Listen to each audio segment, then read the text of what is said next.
હું ગુજરાતના મુખ્યમંત્રીને કડક કાગળ લખવાનો છું કે આ ધંધા બંધ થાય, ખેડૂતોને હેરાનગતિ બંધ થાય, અને જે રીતે પોલીસનો ઉપયોગ કરીને જે થાંભલા નાખવાના માલિકો હોય એ જે દુરુપયોગ કરો છો એ નહીં થવું જોઈએ.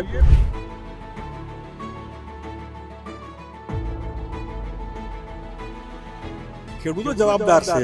30 વર્ષથી એક સરકાર બેઠેલી હોય અને ફરિયાદ બી એના સરકાર તમે બેસાડો અને ફરિયાદ તમે કરો, તમારી વાત કોઈ સાંભળે નહીં તો એ ફરી તમે એને તક આપ્યા કરો. હવે નક્કી કરો કે જે અમારી વાત ન માને એ એવી સરકાર અમારે નહીં જોઈએ.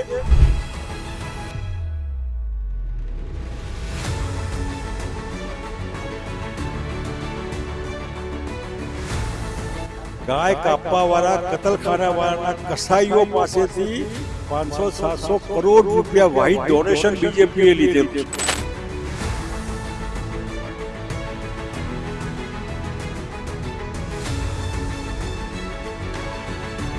રામનો અયોધ્યાથી મને ફોન હતો કે મને કાઢો અહીંથી, આ ચોર લોકોના ચક્કરમાં મને બી લૂંટવામાં આ લોકોએ બીએચપીના નામે, આરએસએસના નામે, બીજેપીના નામે ભગવાન રામને બી લૂંટવાની કમી નથી રાખી. ઉગાડી લાખો રૂપિયાની, કરોડો રૂપિયા પબ્લિકના.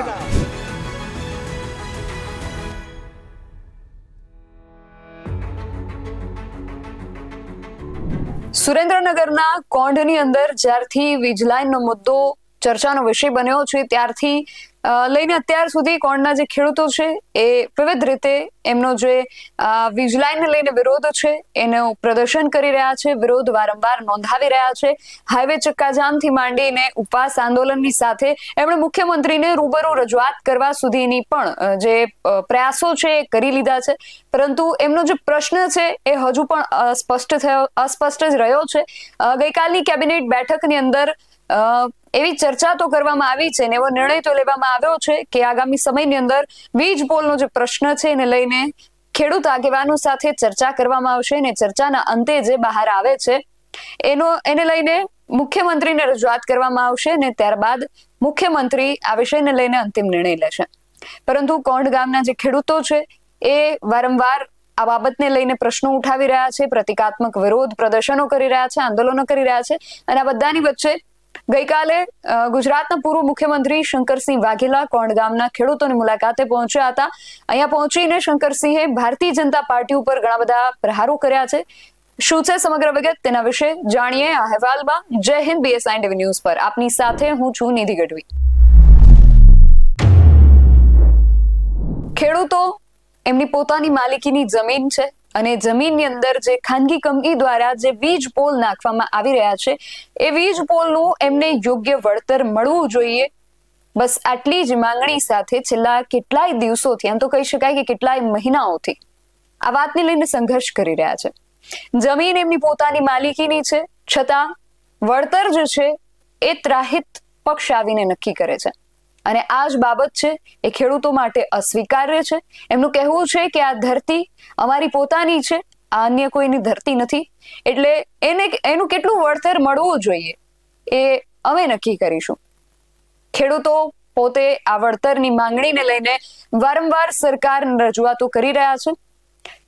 જેતપરની અંદર તો ખેડૂતો છેલ્લા ઘણા દિવસોથી આ મળાંત ઉપવાસ પર પણ બેસી ગયા છે, અને આટલા દિવસે આટલા સંઘર્ષો કર્યા બાદ, આટલા આંદોલનો કર્યા બાદ, અને ખેડૂતોના આંદોલનની અંદર વિપક્ષી દળો પણ ક્યાંક ને ક્યાંક એમનું સમર્થન કરી રહ્યા છે. કોંગ્રેસ દ્વારા પણ કિસાન અધિકાર યાત્રા ચલાવવામાં આવી રહી છે. આમ આદમી પાર્ટીએ કિસાન મહાપંચાયતનું આયોજન કર્યું, એટલે એ લોકો પણ પોતાની રીતે પ્રયાસો કરી રહ્યા છે. ખેડૂતો બિનરાજકીય રીતે પણ આ વળતરના મુદ્દાને લઈને લડત લડવાના પ્રયાસો કરી રહ્યા છે.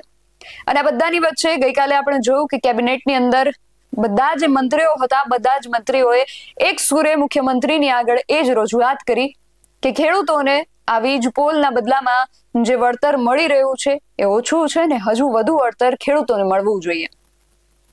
આ કેબિનેટમાં જે ચર્ચા કરવામાં આવી એ ચર્ચાના અંતે એવું નક્કી કરવામાં આવ્યું છે કે જે મંત્રીઓ છે એ ખેડૂત આગેવાનો સાથે વાતચીત કરશે, એમનો મત શું છે એ જાણશે, એમની માંગણીઓ શું છે એ જાણશે, અને ચર્ચાના અંતે જે નિર્ણય લેવામાં આવે છે, જે મુદ્દાઓ સામે આવે છે એની રજૂઆત મુખ્યમંત્રી સમક્ષ કરવામાં આવશે અને ત્યારબાદ મુખ્યમંત્રી આ વિષયને લઈને અંતિમ નિર્ણય લેશે.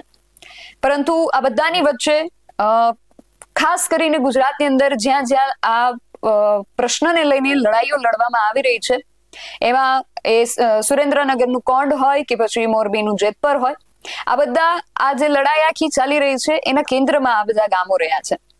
ગઈકાલે ગુજરાતના પૂર્વ મુખ્યમંત્રી શંકરસિંહ વાઘેલા સુરેન્દ્રનગરના કોંઢ ગામના જે ખેડૂતો છે એમની મુલાકાતે પહોંચ્યા હતા અને ત્યાં પહોંચીને જ્યારે અમારા સંવાદદાતા દ્વારા શંકરસિંહ સાથે વાતચીત આ વિષયને લઈને કરવામાં આવી ત્યારે શંકરસિંહે આ બાબતને લઈને શું કહ્યું છે, ભારતીય જનતા પાર્ટી ઉપર એમણે કેવા આકરા પ્રહારો કર્યા છે, સાંભળીએ આ રિપોર્ટમાં. અત્યારે ગુજરાતની અંદર ખેડૂતોનો વીજ પોલને લઈને વિરોધ ચાલી રહ્યો છે. આ વિરોધને લઈને રાજકીય પક્ષો પણ ખેડૂતોની સાથે ઉતર્યા હોય તેવું લાગી રહ્યું છે. ગુજરાતના પૂર્વ મુખ્યમંત્રી શંકરસિંહ વાઘેલા આપણી સાથે છે. બાપુ, શું કહેશો? કોણ આવ્યા છો? અહીં કોટ ગામના આગેવાનોનો આગ્રહ હતો કે અમારા ખેતરોમાં, અમારી વ્યક્તિગત માલિકીની જમીનમાં ખોટા લોકો થાંભલા નાખી જાય છે. પોલીસના 3-4 હજાર લોકોના ટોળા આવે, અમને ધમકાવે. તમે આવીને આશ્વાસનના 2 શબ્દો કહો તો સારું. એના અનુસંધાનમાં આવ્યો છું. ખેડૂતોએ રાજકારણની વાતમાંથી દૂર રહેવું જોઈએ. રાજકારણ તાલુકા પંચાયત હોય, ગ્રામ પંચાયત, દરેક ઠેકાણે રાજકારણ જ હોય છે. રાજકારણની મહેરબાનીથી જ આ બધી તકલીફ થઈ છે. એ તકલીફના લીધે બીજી વાત મેં સાંભળી. હું ગુજરાતના મુખ્યમંત્રીને કડક કાગળ લખવાનો છું કે આ ધંધા બંધ થાય, ખેડૂતોને હેરાનગતિ બંધ થાય અને જે રીતે પોલીસનો ઉપયોગ કરીને જે થાંભલા નાખવાવાળા માલિકો હોય એ જે દુરુપયોગ કરો છો એ નહીં થવું જોઈએ. એના અનુસંધાનમાં ગુજરાતના ખેડૂતોને કહીશ કે હિંમતથી આગળ વધો અને ભવિષ્યમાં સરકારની સામે લડવાની વાત કરો. રાજકારણ બાજુ પર મૂકો. તમારું રાજકારણ જ્યાં હોય ત્યાં પણ આ બધું પોલિટિક્સ જ છે. કોઈ જાતની સરકારની મહેરબાની વગર હિંમતથી કરો. એ સરકાર તમારું ન માને તો કાઢો એમને ભેગા થઈને બધાને. અગાઉ સરકાર પણ ચલાવી છે, વિચારધારા પણ જાણો છો. ક્યાંક ખેડૂતોની માંગણી અસ્વીકાર થઈ રહી છે. તમને શું લાગે? ખેડૂતો જવાબદાર છે. 30 વર્ષથી એક સરકાર બેઠેલી હોય અને ફરિયાદ બી એના સરકાર તમે બેસાડો અને ફરિયાદ તમે કરો. તમારી વાત કોઈ સાંભળે નહીં તો એ ફરી તમે એને તક આપ્યા કરો. હવે નક્કી કરો કે જે અમારી વાત ન માને એવી સરકાર અમારે નહીં જોઈએ અને 12 મહિના પછી મોકો આવવાનો જ છે. હિંમતથી એની સામે પડવું જોઈએ. ખેડૂતોનું શું ખરાબ થવાનું? ખેડૂતોને એમએસપી હોય તો ફરજિયાત એમએસપી મળવી જોઈએ. લાઇટ દિવસે મળવું જોઈએ. જે રીતની હેરાનગતિ નહીં થવી જોઈએ. ખેડૂત ઉપરના કેસ હોય તો માફ કરવા જોઈએ. દેવું હોય તો દેવું માફ કરવું જોઈએ. આ બધા ખેડૂતોના મુદ્દા. એક પ્રશ્ન એ પણ કરવું, આપ ડેડિયાપાડા પણ ગયા હતા. હમણાં જ જે ચૈતર વસાવા છે તેમની અટકાયત, તેમને સજા મળી છે. આ મુદ્દે તમે? એ પણ મેં ના પાડ્યું કે આ પ્રમાણે એક ધારાસભ્યો જે પાર્ટીના સામે બોલતો હોય, સરકારની સામે, તો એને હેરાન કરીને આવી સજા નહીં કરવી જોઈએ. પોલીસ વિરોધ કરે, સરકાર વિરોધ કરે, તંત્રનો દુરુપયોગ કરો, જ્યુડિશિયલનો દુરુપયોગ કરો, બરાબર નહીં. અને છેલ્લે હા તો રામના ભક્તો નથી, ગાય કાપવાવાળા, કતલખાનાવાળાના કસાઈઓ પાસેથી 500-700 કરોડ રૂપિયા વાહિદ ડોનેશન બીજેપીએ લીધેલું છે. એ ગાયોનું લોહી જે બીજેપીને મત આપે, પરોક્ષ રીતે એ આ ગાયોની કતલવાળાને સમર્થન કરે છે. એનો અર્થ કે ગાય કાપવામાં એ ભાગીદાર બને છે.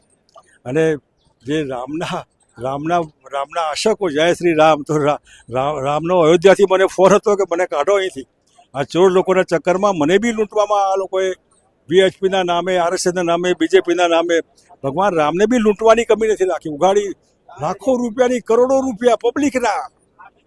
એટલે તમે વિચાર કરો કે જે ભગવાન રામને બી છોડતા નથી તો ખેડૂતોની શું હેસિયત? વહેલા પેલી તકે અમને દબા થવી જોઈએ. ચોક્કસથી આ હતા ગુજરાતના પૂર્વ મુખ્યમંત્રી શંકરસિંહ વાઘેલા કે તેમણે જે ખેડૂતો મુદ્દે વાત કરી છે તે સ્પષ્ટ જણાવ્યું છે કે આગામી દિવસોમાં તે મુખ્યમંત્રી, જે ગુજરાતના મુખ્યમંત્રી છે, તેમને કડક પત્ર લખી અને ખેડૂતોની રજૂઆત છે તે ગુજરાત સરકાર પાસે મૂકશે અને ખેડૂતોનો જે વિરોધ છે વીજ લાઈન મુદ્દે, તેને સરકાર સામે તેની રજૂઆત કરી અને યોગ્ય પગલાં ખેડૂતોના હિતમાં સરકાર લે તેવી રજૂઆત છે તે શંકરસિંહ વાઘેલા આગામી દિવસોમાં કરશે. કેમેરા પર્સન મિત પરમાર સાથે રાજેશ જોશી, BS9 ન્યૂઝ, કોંઢ. તો શંકરસિંહ દ્વારા જે પ્રકારે પ્રહારો કરવામાં આવ્યા છે એને લઈને તમારું શું મત છે, તમારો અભિપ્રાય અમને કોમેન્ટ બોક્સમાં ચોક્કસથી જણાવજો. આવા જ વધુ અહેવાલો સાથે મળતા રહીશું. તમે મારી YouTube ચેનલને સબસ્ક્રાઇબ કરવાનું અને અમને Facebook અને Instagram પર ફોલો કરવાનું ભૂલશો નહીં. બાકી અવનવી અપડેટ્સ માટે આપ જોતા રહો BS9 ન્યૂઝ. નમસ્કાર.